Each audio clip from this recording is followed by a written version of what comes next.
Lau. I'm an environmental protection specialist in the Federal Highway Administration Headquarters Office of Project Development and Environmental Review. I'm a co-lead for the EDC6 Virtual Public Involvement team. I also co-lead the Planning and Environment Linkages initiative from our headquarters office. And I'm really excited today to kick off our second day of this New England States Virtual Public Involvement Virtual Peer Exchange. On day one, we had a great remarks from leadership in both Maine DOT and Massachusetts DOT, and we had some great discussions around, the best ways to go about doing virtual public meetings and some of the challenges that the state DOTs have faced, and also some of their best practices since then. So today we will have the opportunity to learn from Carolyn Nelson and Tina Hooper from the Federal Highway Administration. Carolyn Nelson is the Federal Highway Administration Office of Project Development and Environmental Reviews subject matter expert on public involvement in environmental justice and also Title VI. And so along with Tina Hooper, who is from our New York, I'm sorry, I think I'm messing this up. So Tina Hooper, also here from our civil rights and who specializes in civil rights and equal employment opportunity and labor relations. They'll be here today to sort of to help us talk about how to use virtual public involvement in a way that keeps things accessible and equitable for members of the public so that they have an equal opportunity to participate in the transportation decision-making process. And so I hope that all of you had received the emails earlier last week and also the reminder yesterday to watch the recording of a presentation webinar that Carolyn had given on this topic of equitable public involvement. And so Carolyn is going to give a very brief recap today on that in case you hadn't had the opportunity to watch that beforehand. But I do hope that if you hadn't, that you'll go back and watch that because, Carolyn covers a lot of these topics in much greater detail, and I think you'll find a lot of information there that would be of interest to you. So I just wanted to properly introduce Tina. Tina, have you turned on your camera? I just wanted to make sure you weren't popping up in my video feed. There we go. Okay, good morning, Tina. And so there is Tina Hooper. She's had over 32 years of federal service, including 25 years specialized in, as I mentioned earlier, civil rights, EEO, and labor relations. She joined FHWA in 2001 as a civil rights specialist and a team leader for the New York and New England states. She's responsible for providing oversight, guidance, and technical assistance to both the Massachusetts DOT and Vermont's Agency of Transportation. And so Tina is a self-proclaimed transportation geek. She embraces the value in having a seat at the table. And Tina is, along with Catherine Otto from VTrans, is going to be leading us in some very engaging exercises or discussions today. And so without any further ado, I'd like to hand things over to Carolyn, who's going to get us started this morning with, as I said, a presentation just recapping some of the key concepts when we're talking about using VPI to engage with traditionally underserved communities. Carolyn, thank you. Thank you, Lana. Can everyone see my screen?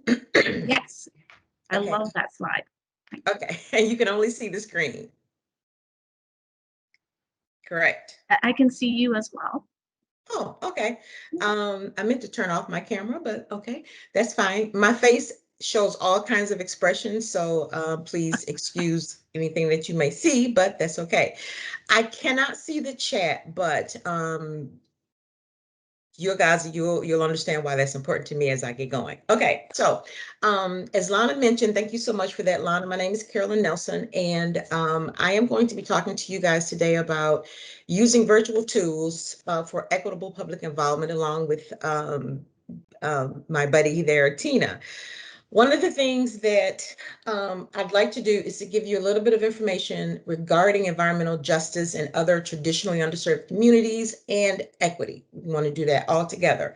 So before we get into the virtual realm, I'd like to first help you understand why it is so important to have the appropriate outreach for these communities and for the populations that we consider environmental justice or underserved communities.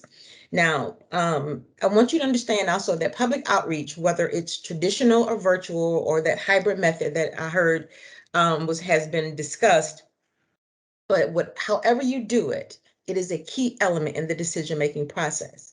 Now, our goal is for you to understand the environmental justice and underserved communities enough to grasp their needs so that you can effectively craft a specific outreach plan that would include virtual outreach that would benefit that entire population. So now I will be addressing EJ and equity from more of a Nepa perspective, but I will also include other areas of the decision-making process as we go through. And I like for this to be a little bit, I'd like to hear what some of your thoughts are. So please, as I go through, although I cannot see the chat, put some information in the chat. There will be certain times I'll be asking you to pop information in the chat just to get an understanding of what you might see on the screen. So as we get started, I want to give you a brief overview of the webinar that I did before. Hopefully, for those that saw it, it was called the Strategies for Engaging Traditionally Underserved Communities. It is an entire webinar that we did. We had over 1,000 people registered for it, and I think we had almost 800 or something like that attend the webinar. It gave a lot of information on strategies for doing just that, engaging traditionally underserved communities, EJ populations and whatnot. So as a brief overview of the webinar for those that saw it and for those that didn't see it, some of the things that you might have noticed on the webinar is number one, develop a community profile for outreach. You need to know who's out there. Who is your public? You need to know if they're walking, if they're taking a bus, if they're driving, do they bicycle? What's important to them? This is part of the understanding the community. Are shared use paths important to them? What type of impact will your project have on the way people live in the community? All of that is part of developing the community profile, which you would have more information is in the webinar. The other thing that it would talk about is looking at EJ, traditionally underserved communities, and equity all together as you are developing a project-specific plan. A PIP is a project implementation plan, but one of the things that the webinar also talked about was to develop a project-specific outreach public involvement plan to address that community and how the community operates based on your community profile and understanding of the community. And then the last thing was to incorporate all of this information into a VPI outreach that is specifically tailored to that EJ community, some of which we will talk about today, and to actually help serve traditionally underserved populations.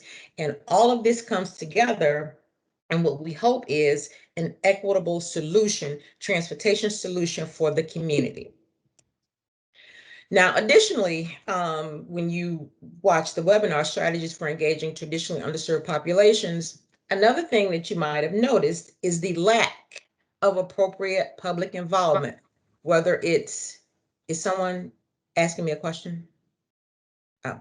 Whether it's VPI or traditional, but understanding how the lack of public outreach can lead to gentrification. So that is another thing that you might have noticed in the webinar. So those are just two slides to cover the overview of the webinar. If you did not see it, I do recommend you take some time and look at it. It gives you a lot of tools I won't go over all of them here, but just to give you an understanding of things you can do for outreach for environmental justice communities. Now, why is public involvement important? And that also includes virtual public involvement. Now, again, whether it's traditional or virtual, it is very important. Why? And that is because transportation professionals historically, habitually, and systematically, we have ignored the voices of the minority communities, low-income communities, poverty populations, and those that are traditionally underserved or overburdened in their communities. We have historically, habitually, systematically done that. Now, virtual outreach should help us better engage all members of the community, particularly those members of the community that will be impacted by our million or sometimes billion-dollar projects. Now, I want you to understand that virtual outreach isn't something that's separate issue from outreach, but rather it should enhance the outreach that you should already be doing for EJ and underserved communities, as well as Title VI communities and populations. Now, Nepa does have very specific requirements for public involvement, but they were made stronger through the Executive Order 12898, and then more recently from the executive orders from the current administration. I won't go into 12898 into depth here, but I did talk about it a little bit more in the webinar. Now, in terms of transportation, environmental justice, equity, and mobility, it's important to understand that almost everything we do now in this country is going virtual. Whether it's transportation, virtual TV, virtual reality, fantasy football. Sorry, guys, that is actual virtual football. But that includes everything that we do, including virtual public involvement. So the catch is it has to be meaningful.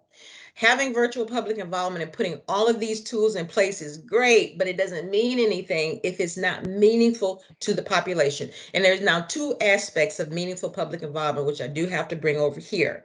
One of them is your public outreach plan. What is your agency doing to disseminate relevant information to the residents and stakeholders of overburdened communities? That is the first part of meaningful public involvement. Number two, for meaningful public involvement, is the actual public participation. That's that measure of what your outreach is doing. So your public participation is receiving information from the community and receiving input from the community, and that's responding to what your outreach is. So basically, what I'm saying is, in theory, if your public outreach is sufficient, then meaningful public participation will definitely occur. So just always keep that in mind, because without meaningful public involvement, it's impossible to adequately address environmental justice, traditionally underserved, or any type of equity or equitable transportation solution with any low income, minority, or underserved population. It's impossible. And VPI, virtual public involvement, should be used as a tool to help form all forms of outreach, particularly to these communities as we are moving forward. Now, some of the things that you see here, I tend to have my slides up and there's information on them, but I don't always read from them. I hate when people read to me, but environmental justice for transportation, it does look at environmental justice, and then you have equity and mobility. Those are kind of things that work together in transportation and going virtual. When you're looking at environmental justice community, you should be looking at making sure that they also have clean, high frequency transit access. That's not something that we normally think about, but that is something that is important for an environmental justice community, looking at bike paths, walking paths, shared use paths, keeping in mind that regardless of whatever class of action that you have, whether it's CE, EA, or an EIS, if there are federal funds involved, you have to make sure, you have to look at whether you will have an impact to an environmental justice population. And then if you do have the impact, then they should be included as part of the decision-making process. Now, when you're looking at it in terms of equity and mobility, you want to make sure that they have accessibility to goods and services. You've heard the phrase, people on the other side of the tracks. the tracks were put there by transportation professionals. So they also want accessibility to goods and services that were given to everyone else. That's a mobility and equity issue. You want to make sure that you're considering their social, economic, and environmental effects of our $1 million projects on these populations, particularly if there are federal funds involved. Make sure that they have access to it, and they keep it in mind from a higher level or early level in the decision-making process. You can look at alternatives that meet the needs of the communities. That's from looking at it in terms of a long-range transportation plan. And keeping in mind, everything is going virtual. So you want to make sure that you are reaching out to populations on a virtual level. Now, again, I won't get into depth into what environmental justice is. That's an entirely different session. But environmental justice at Federal Highway, based on Executive Order 12898, which came out in 94, is very detailed. And all agencies look at it very differently. Federal Highway has a specific way of looking at it. It's identifying and addressing disproportionately high and adverse effects. The missing link here is addressing. People can identify them, but they're rarely addressed as we move forward in our projects and programs. So we have to do that to make sure that we are achieving an equitable distribution of benefits and burdens. We do that by an environmental justice analysis, which I will not be going through today, but it is very thorough, it's risk-based, and it's very analytical to make sure that we are covering any risk that may potentially occur. To look at environmental justice properly, you do need to understand the elements of Title VI, Nepa, to make sure when you're implementing a project, you're adhering to all of those things. Now, one reason why is this so important? Why has it risen to the top so much? And it is in part based on a lot of what is going on in this administration. I just want to briefly touch on this for everybody really quickly. Now, environmental justice in and of itself came about, as you know, in 1994 under then President Bill Clinton. But under this administration, the very first thing, we all know that President Biden signed a host of executive orders when he took office. The very first executive order that he signed was 13985. That is the one that is called Advancing Racial Equity and Support for Underserved Communities through Federal Government. That is the one that when they say the equity EO, that's the one they're talking about, 13985. And it basically said, it focused government-wide practices on addressing equity in a way that all federal agencies had to do, identify barriers to equity in implementing our programs, making sure that everyone is working on it. It basically recognized that the federal government has not always acted in an equitable way or fashion. So it also wants us to look at what are some of the things that we have done that has led to inequitable practices, which is one reason why, as we look at virtual public involvement, we want to make sure that we are not implementing a new tool or putting out a new tool that is also leaving out communities because, well, we just don't know how to do proper outreach to them. That's unacceptable. The next order that he signed right after 13985, about a week later, was 14008.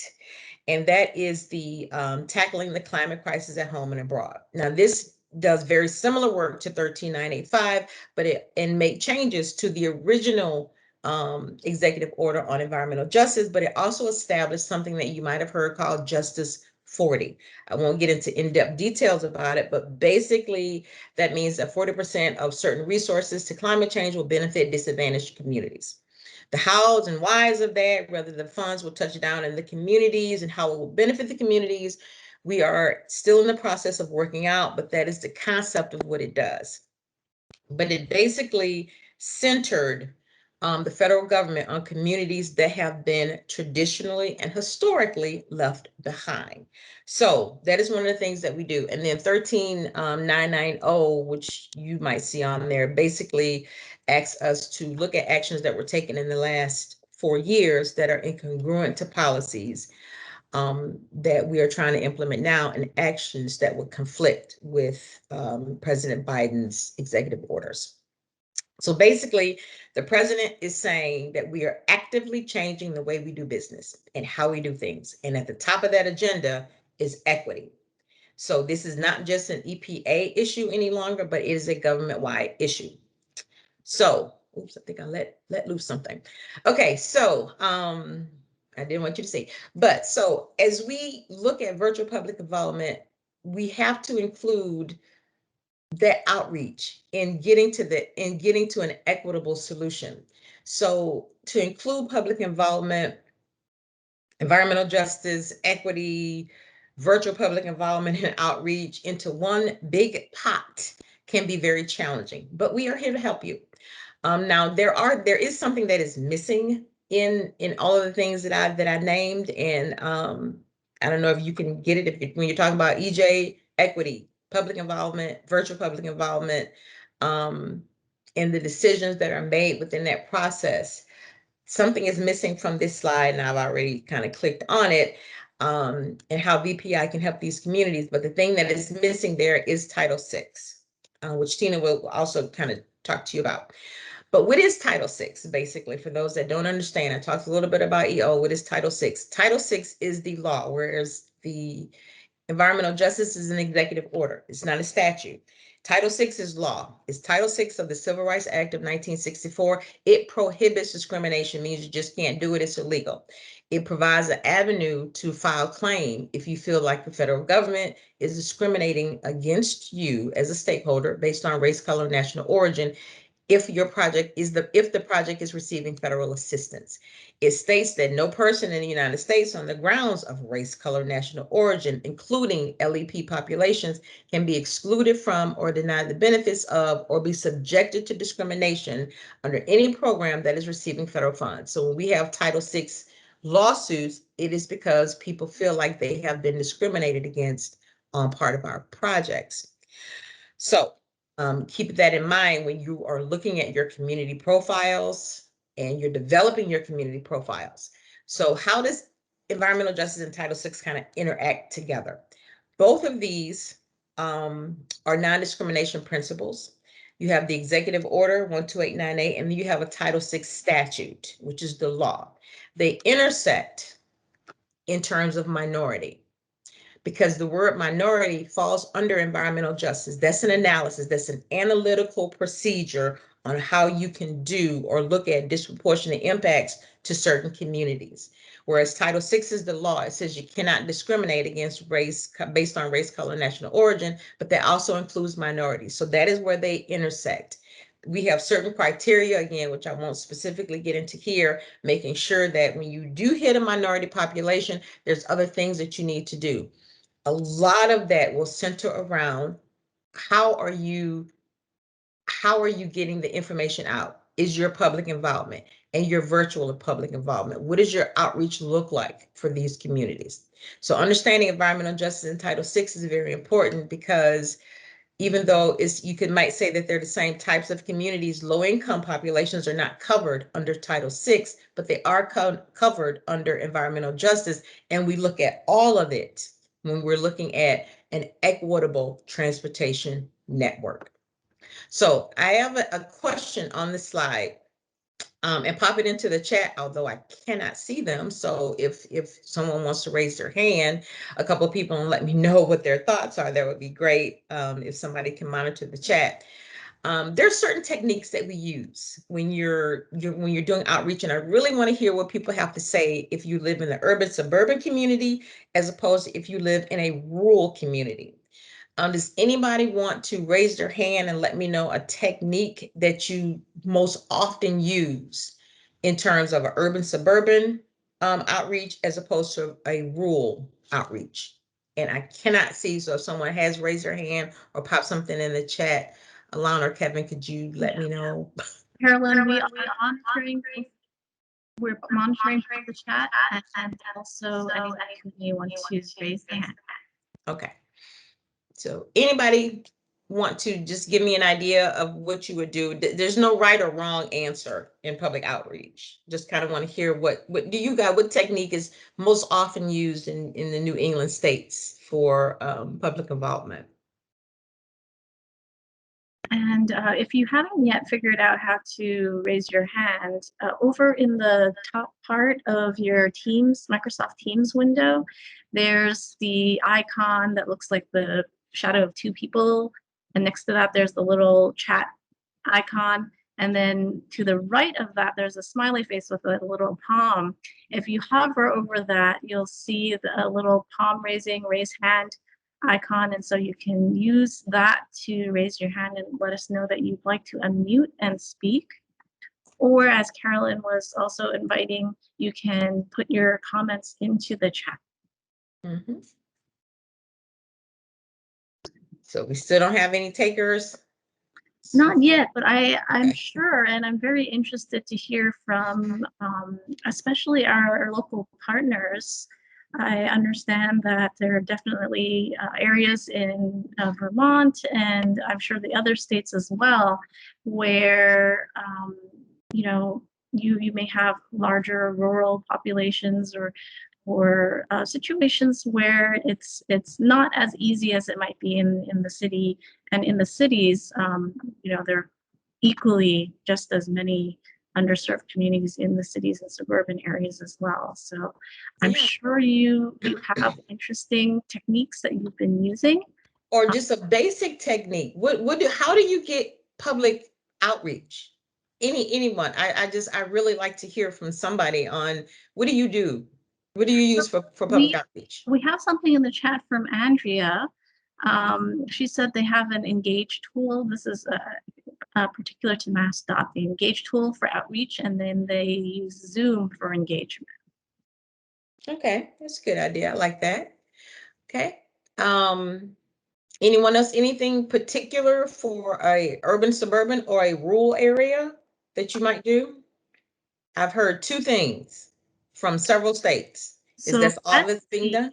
Betsy Goodrich, go ahead and unmute yourself and let us know. So our agency has participated, experimented in a couple ways with virtual participation. We had our economic development department partnered with the a foundation and worked on mapping cultural assets around the region. And we hired an organization in the city of Lawrence, which is a majority minority community, to help lead that interaction. And it was a really interesting project. It was supposed to be in person. It switched to virtual.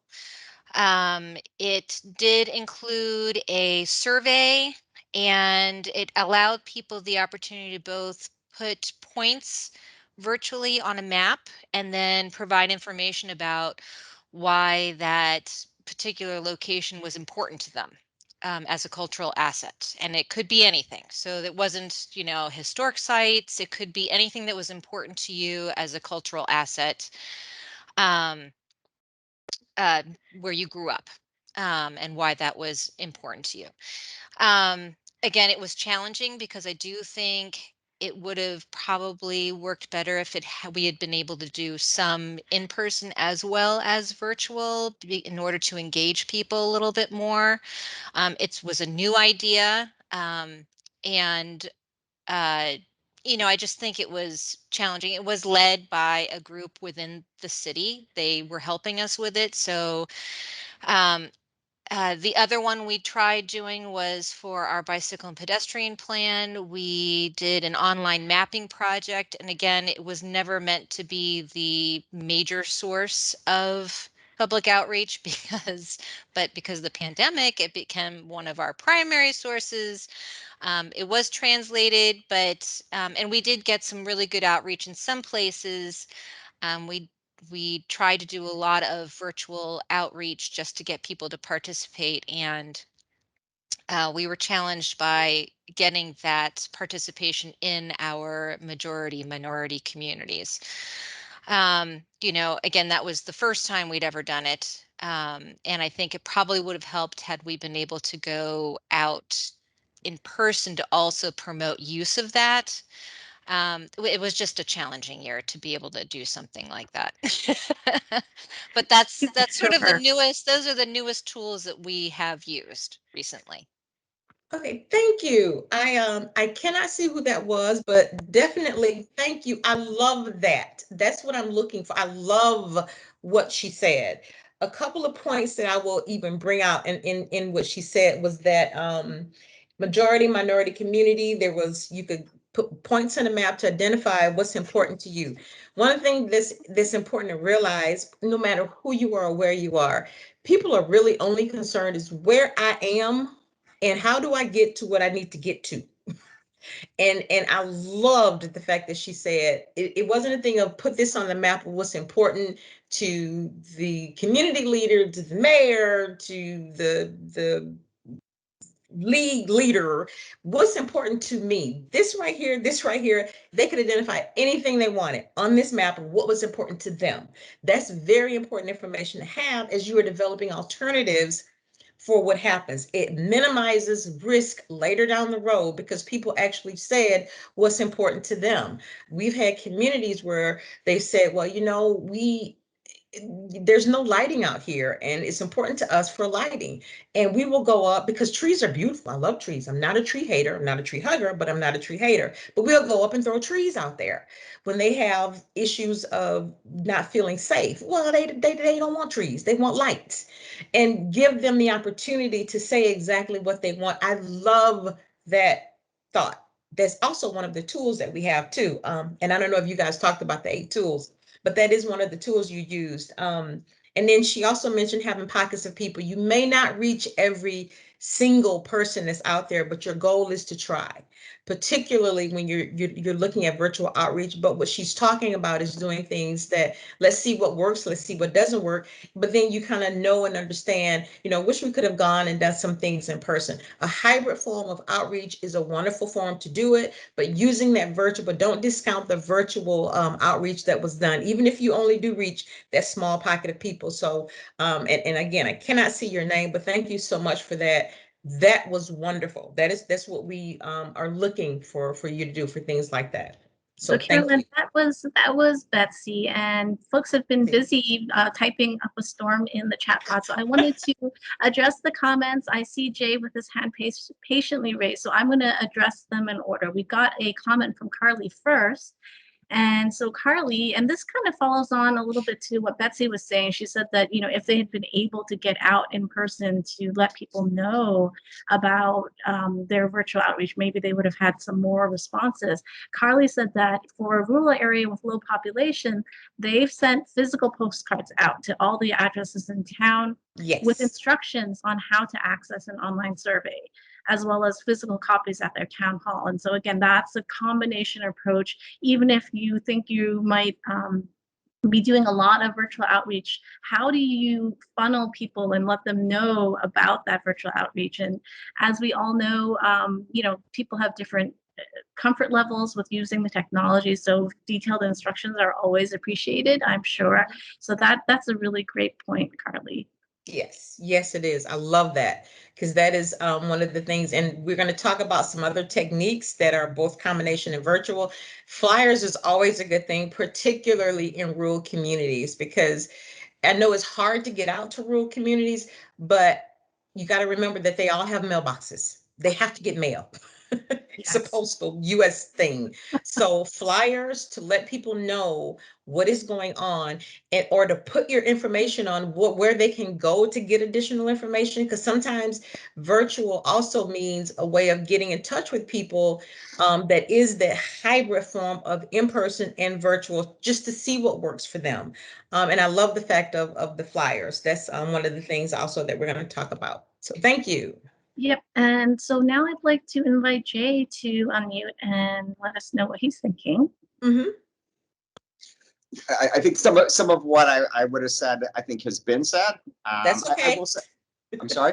I said that's okay. Still, But you know, I think first of all, we struggle still with virtual. Our best success has still been in person, although we've done some great things with virtual and hybrid. To echo an earlier point, we've done kind of the map on our transit expansion plan and bike pad. You know, put your sticky, put your pin in it.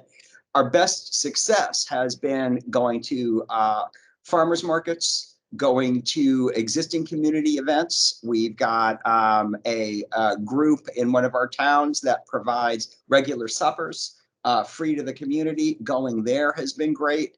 We glom onto other people's fairs and festivals. We go to the, our health department always does these health outreach. So we're there. When you've kind of got the table and the big, interesting looking map, and you've got your flyers, that draws people. So we find we get a great response that way. But we have also done leaving the cards for the, so that you can do the online cards and flyers at libraries, at other locations. We don't get as much of a response as we'd hoped, but we do get some that way. I just comment on the rural areas. One of the best outreaches, I think, is the dump. Exactly. I think somebody put that up, but in our small towns, people go to the dump every Saturday. It's just a great way to get to folks. It's a dump? Yeah, there's no trash collection in the rural towns, so you've got to take your trash to the dump. Oh, or he transfer actually said station. dump. So, Okay, I was wondering, did he actually say dump? He said dump. Yes, that makes so much sense, Jay. I'm sorry to chime in there, but yeah. I have to switch this slide because I normally like go through these. I don't have that on here.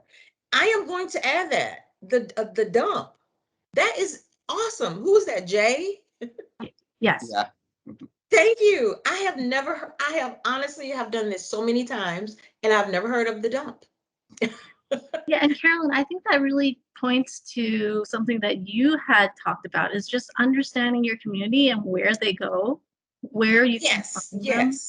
Yes, and that's what I wanted to talk about. And the other thing I wanted to say, Jay, when you mentioned a lot of things had been mentioned before, and I was like, no, go ahead. I'm glad you did, because one, that was new, and two, basically what y'all talk about later, actually it's starting on the next slide, I talk about going to the public. And that is one thing that you mentioned.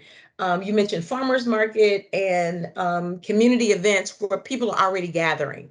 That is one of the important ways to meet people, because your virtual outreach will evolve, particularly for EJ underserved rural communities, based on how they interact in non in traditional ways, like when you're doing in-person meetings, like and I love that the farmers market. I love the dump. I just never thought of that.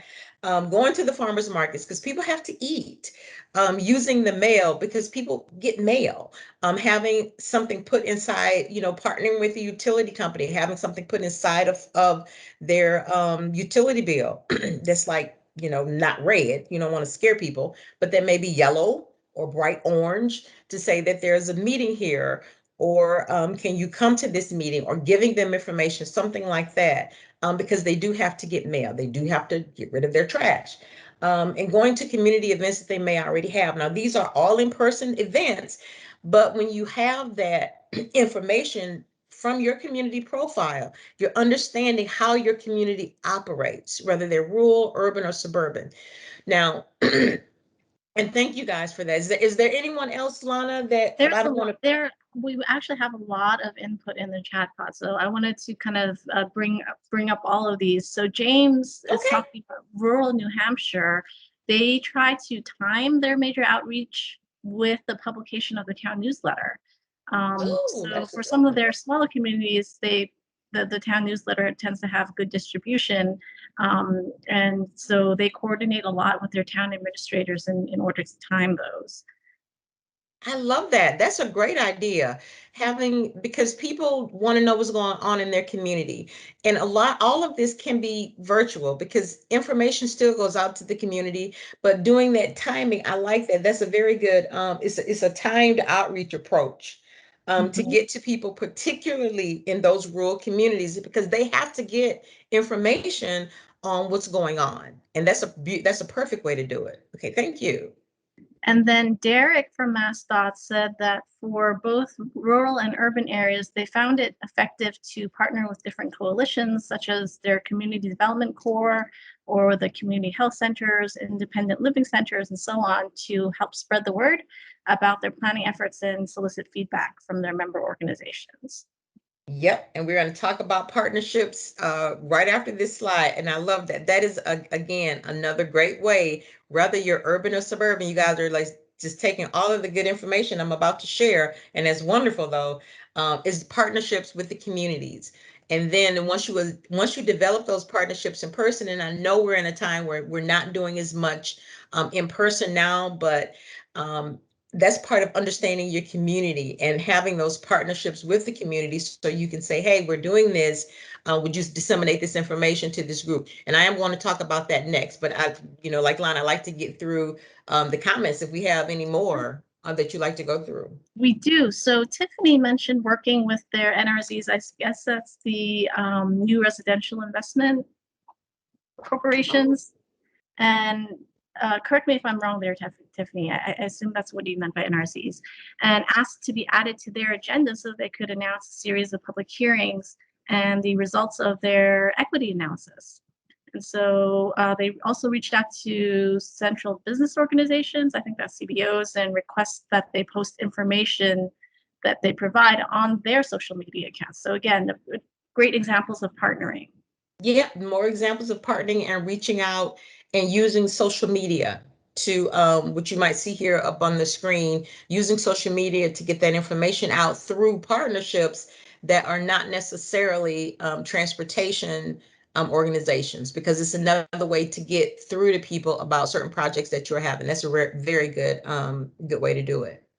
Wonderful. And Jacqueline in Vermont says that Vermont has a front porch forum, and she put the link to that in the chat, which is a free neighborhood or community listserv. I wonder if that's almost like Nextdoor. So that's also a great way to share targeted information, and I guess people can find things that are they're most interested in those types of forums. So Alex, also speaking about rural New Hampshire, they also rely on local information infrastructure. I like that term. So what is town newsletters, local information infrastructure. I like that. So town newsletters, news alerts, partner organizations, etc. And he said that sorry, Alex, if you are a she, they said that they're subscribed to many local listservs as well and have gotten permission to periodically post about regional planning topics. And for their LRTP update during COVID, they had virtual public forums where they used an interactive map on the screen and had participants describe transportation needs to fill out the map with pins and comments. And I think that's a great example where, you're not leaving your public to figure out the map on their own, but you're sort of helping them to engage with it. Yes, I love that. I love that. I agree with you, Lana. I love that. Okay. And he's added on, as an alternative to the virtual meeting for the LRTP, they also just encourage people to call us. And so that's, offering them other options. I think Alex had asked of Alex what software they used for the interactive map. And so Alex responded, they built a tool using ArcGIS Online. And thank you for providing that link to your map there, Alex. That sounds great. Okay, I don't want to take up too much more time. There's a few more slides, but thank you everybody for those comments, and hopefully we can collect those. We've talked about a lot of the techniques that you will see on the screen, electronic surveys, door-to-doors. Some of these are in person, some of these can be virtual. We heard about charrettes, we heard about using newsletters and social medias. One of the things that I haven't heard, which is good, we're going to talk about, is educating children, not necessarily little ones, but even young college adults. So we're going to talk about that. It has to be proactive. Your outreach has to be proactive to understand what people are doing.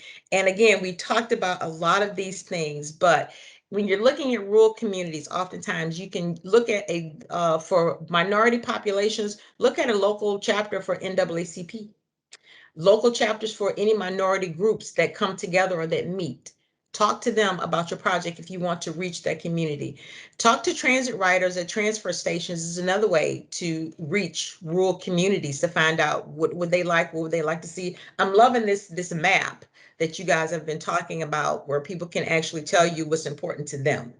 Go to retirement community residences. Go to them. This is another part of an equitable solution. Don't leave out the elderly. Because there's certain things that there's ways that they travel, whether it's in groups, whether it's individually, that's important to them. So go to retirement community residences that may be near or out in rural areas, and then your homeowners association.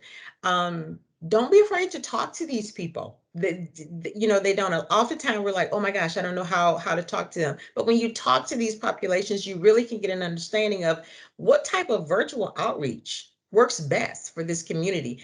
And and one thing may be, if you're partnering with, say, a homeowners association or a retirement community, newsletters, something that they will read regularly so they can understand about what's going on, and you can get their input. And again, all of this reduces litigation and liability in terms of not hearing out certain forms of the public.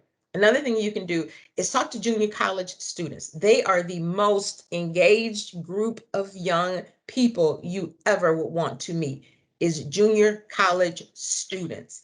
Find them.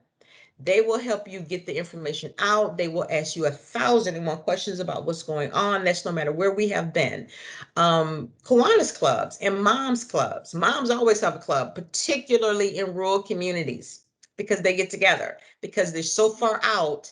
There is a way that they have to stay in touch with each other because they have children, and that's important to them. So that communication is another communication line. Again, like junior college students, moms are the best way to get information out, and they will tell you exactly what they think about any project that you might want to see. Men, think about your wives. Everybody else, think about your mothers. We're not very, we're very vocal people. Talk to moms. Chamber of Commerce expos, you can go to those types of things to talk to people. But then once you have that communication or those open lines, then you can look at other ways to reach them from a virtual standpoint. Again, it might be newsletters, it might be social media, it might just be different ways of using any type of virtual outreach. What works best for them when you're talking to them? Again, we're talking about hybrid methods as well. Be proactive when you're going to the public. And again, now, and I heard one person mention Zoom meetings, I think when we first started. If you have groups of people or workshops, people coming together that really want to know about the project, then you might have to do virtually some type of a Zoom or a webinar workshop and continue to bring them together. The things that you're looking to do is to inform them.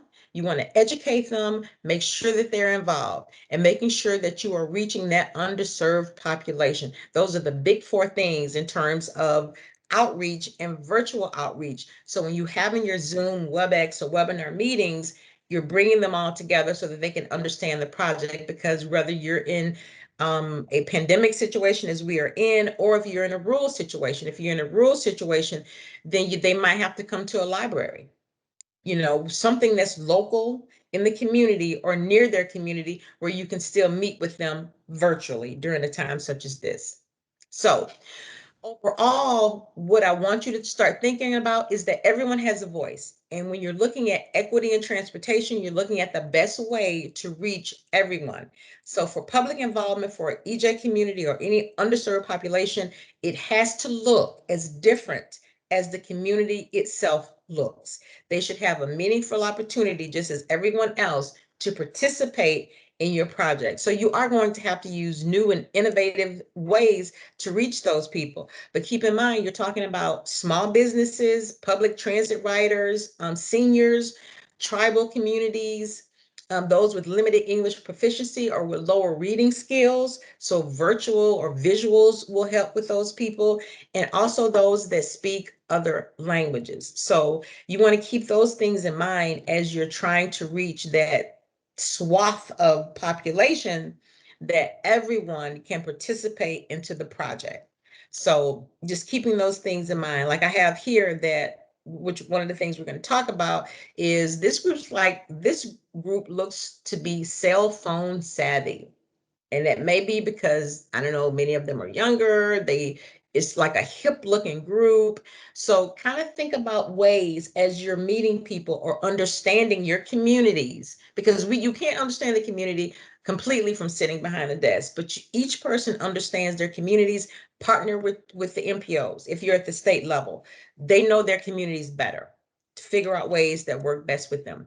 Now, we have 8 tools for virtual public involvement. I'm not sure if you guys have gone over all of them. Don't worry, I will not. But we do have 8 tools. I am going to only bring out 2 of them in terms of reaching underserved populations and rural populations. And those are the 2 with the asterisks, but all 8 are listed here on the screen. We're going to talk a little bit about mobile apps, and we're going to talk a little bit about virtual town halls. And this is also covered in my webinar presentation. Mobile apps are great. It is our first category for virtual tools. It is one of the most effective methods of virtual outreach for underserved communities. And it's because really most of us are just very familiar with the power of the cell phone. And the apps that we have is just pretty much a commonplace in all of our lives. Most young adults will not go anywhere without their cell phone, including my kids. My kids will have their cell phone in their back pocket, front pocket, shirt pocket. That's just the best way to reach them. And I know that if I text them, you better answer this phone because I know you got it and I know you're looking at it and you're looking at it all the time because that's what they do. But apps on mobile phones can be used in a variety of ways to reach the public and to really, really enhance your public involvement and your efforts. Now, what you see here is an example from the Delaware DOT where they developed a mobile app that provides a range of information from alerting you to a construction project, letting you know where transit services are, the location of electric vehicle charging stations, and it also gives you information about events and workshops for their projects. So benefits of mobile applications are vast. They are useful. We found them to be very useful in the research that we have for low income populations because oftentimes they don't have access to the same type of access to internet, but they do have it on their cell phone. So it makes it much easier to get in touch with them and to let them know what's going on with the project and to just reach people about what's going on with your projects. I'm trying to speed through since I took a little bit more time. Another thing to do with mobile applications is look at things like a physical kiosk in a public location or providing a free Wi-Fi hotspot. And you can do that in coordination with libraries or different places to help expand rural communities' internet services. So in the photo you see here is from the Chicago Metropolitan Agency for Planning, where they set up some custom designed kiosks in public stations like in a library or a union station that pretty much have iPads in them. So it allowed people to have a greater access to participating in surveys for their long range plan update and what they were doing. So they got a lot of responses this way and how they use the kiosks to help people provide information back to them about their project. The next category and the last category I'll talk about is virtual town halls or online public meetings. Another great tool to reach EJ communities and underserved populations, because this approach basically allows stakeholders to participate remotely from wherever they are. It helps them to remain engaged and they don't need to be in a physical space or time to learn about the project or to provide feedback on the project. And someone mentioned a landline phone. If they're able to see something on their television about the meeting, call this number to provide feedback or to ask questions or get information. Virtual town halls can be as flexible as you want them to be, and they can be used both for high-tech and low-tech options for people to engage within your project. Now, what you see here on the screen is from the Alamo Area MPO, where they employed online public meetings to basically help reduce barriers to engagement for limited English speaking participants. So their online meetings basically contained interactive things such as mapping and survey tools that people could explore and interact with at their own pace. So they could do it so they don't feel rushed to look at this, look at that, give me an answer, tell me what you think, what do you want? because it's stressful to people. So they could do it at their own pace, at their own time. In addition to recording, to listening to a recording of the person at an in-person event. So it's just different ways you can use a virtual town hall to disseminate information as well as to receive information, and it allows people to participate again at their own pace, and it can be also in a different language, is what you could do. This is a virtual town hall that was done from the excuse me, San Francisco Municipal Transit Agency, where they had a virtual town hall meeting to discuss their fiscal year 2019 and 2020 budget. And they told us that their participation increased exponentially by using this online type of meeting, because it helped elicit information on useful projects that they could have for useful project feedback for the future as they were developing their long-range transportation plan. So looking at all of this information, how does Federal Highway demonstrate NEPA compliance and equity to everything that I just discussed before? There is a way that we do that, which people don't realize. It is through our environmental documents. When that environmental document is signed, it is basically saying that we have demonstrated compliance to all of these things. We have looked at equity. We have done our public outreach. We have reached the communities, whether they are traditional or non-traditional, EJ, underserved, non-traditional. We've reached them. We've done all of that. When you sign that document, that is what you're signing on. That's where the litigation and risk comes in. So you want to make sure when your division administrator, Federal Highway, signs off on that document, that you've actually done these things. I have reached out to people, and to the best of our ability, we have included as much of the population as we could. So thank you so much. My name is Carolyn Nelson, and I took a little longer than I planned, Tina. I'm so sorry, but I will turn it over to Tina now for her discussion for virtual public involvement.